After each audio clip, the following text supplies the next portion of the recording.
Amados irmãos e irmãs, paz e bem, 16 de dezembro, quarta-feira, o Evangelho é Lucas, capítulo 7, versículos de 19 a 23. Naquele tempo, João convocou 2 de seus discípulos e mandou-os perguntar ao Senhor: És tu aquele que há de vir, ou devemos esperar outro? Eles foram ter com Jesus e disseram: João Batista nos mandou a ti para perguntar: és tu aquele que há de vir ou devemos esperar outro? Nessa mesma hora, Jesus curou de doenças, enfermidades e espíritos malignos a muitas pessoas e fez muitos cegos recuperarem a vista. Então Jesus lhes respondeu: Ide contar a João o que vistes e ouvistes. Os cegos recuperam a vista, os paralíticos andam, os leprosos são purificados, os surdos ouvem, os mortos ressuscitam, e a boa nova é anunciada aos pobres. E feliz é aquele que não se escandaliza por causa de mim. Palavra da salvação, glória a vós, Senhor. Bom, há várias interpretações para um texto bíblico, mas há uma interpretação muito interessante para esse texto, de alguns teólogos antigos que dizem que João teria de fato tido dúvidas se Jesus era o Messias. Por que essa dúvida?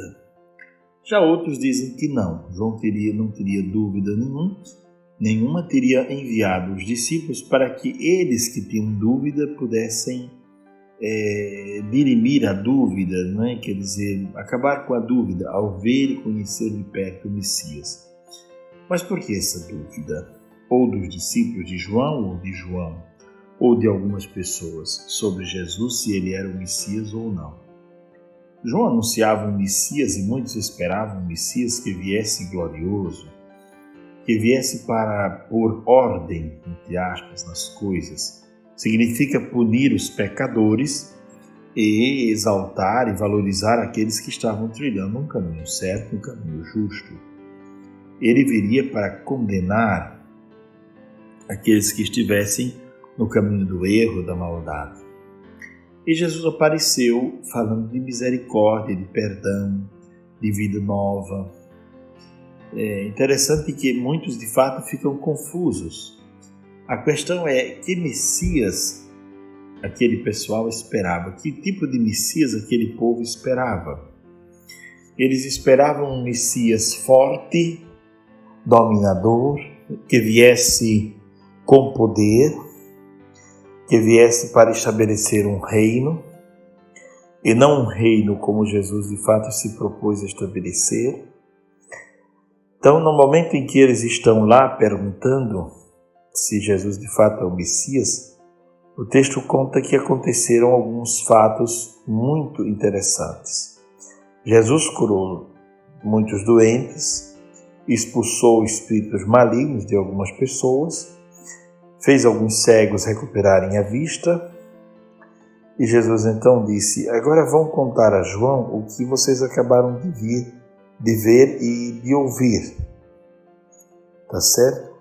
Os cegos recuperam a vista, os paralíticos andam, os leprosos são purificados, os surdos ouvem, os mortos ressuscitam e a boa nova é anunciada aos pobres. Bom, cada frase dessa daria uma grande reflexão, porque essa é a missão do Messias de fato, não é? Que os cegos recuperem a vista, quer dizer, o Evangelho traz para o homem uma visão nova da vida do homem, uma visão nova sobre Deus, inclusive. Que os paralíticos possam andar, quer dizer, aqueles que já não andavam, estavam paralisados por conta do pecado, de várias circunstâncias, voltem a andar. Que os leprosos sejam purificados e que haja uma mentalidade nova, que a doença não é fruto do pecado e não é um castigo de Deus. Que os surdos comecem a ouvir, quer dizer, aqueles que já não conseguiam ouvir a boa nova, voltem a ouvir, e os mortos ressuscitem. Aqui não se fala só de morte física, morte de fato cerebral, morte Mas aqui se pode pensar na morte espiritual de muitas pessoas que estão vivendo na sombra da morte e que, por causa do Evangelho anunciado, tornam a ter vida.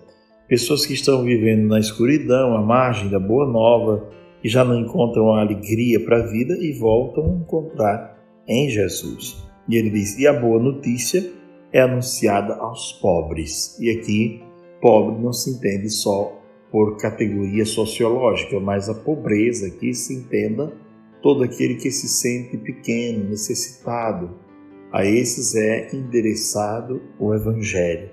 A esses é enviado o Evangelho como proposta de vida nova, para aquele que se revela como pobre e como necessitado.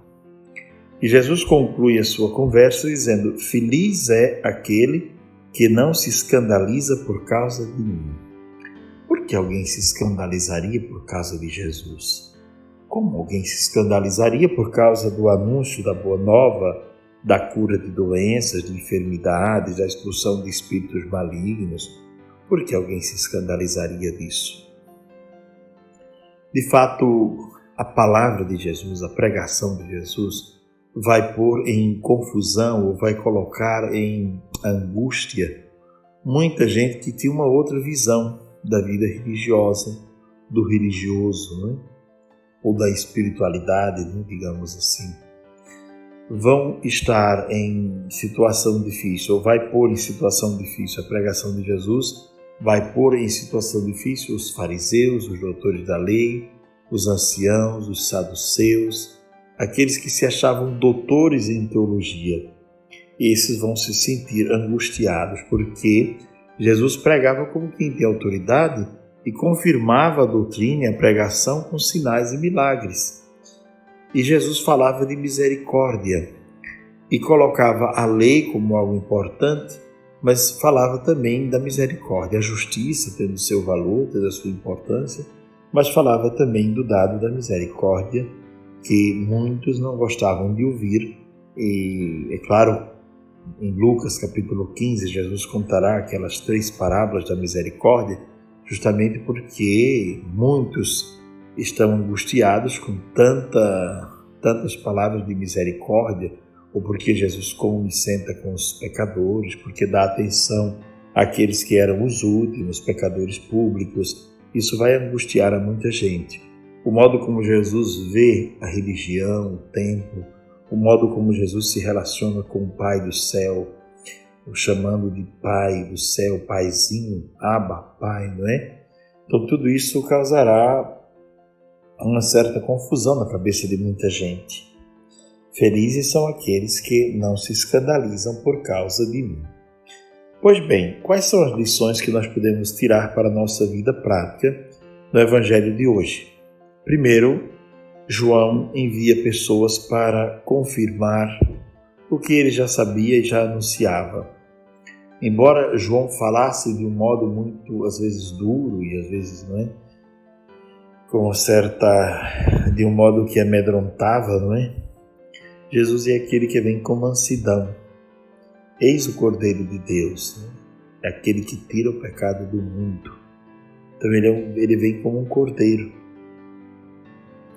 Nesse dia nós podemos imaginar que é tempo de refazer as imagens que temos de Deus.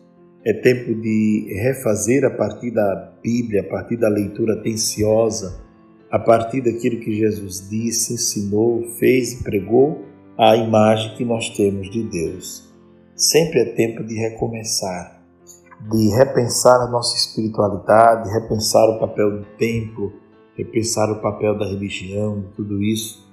E tudo isso só é possível a partir do Evangelho anunciado por Jesus, da Boa Nova pregada por Jesus. Então desejo a todos um dia cheio de alegria e de paz, dentro dessa espiritualidade do Advento, da espera do Senhor que vai chegar, e que possamos cada dia confirmar a nossa fé no Cristo.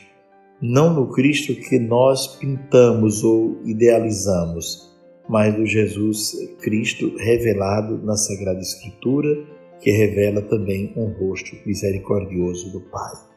A todos paz e bem, abençoe-vos Deus Todo-Poderoso, Pai, o Filho e o Espírito Santo. Amém.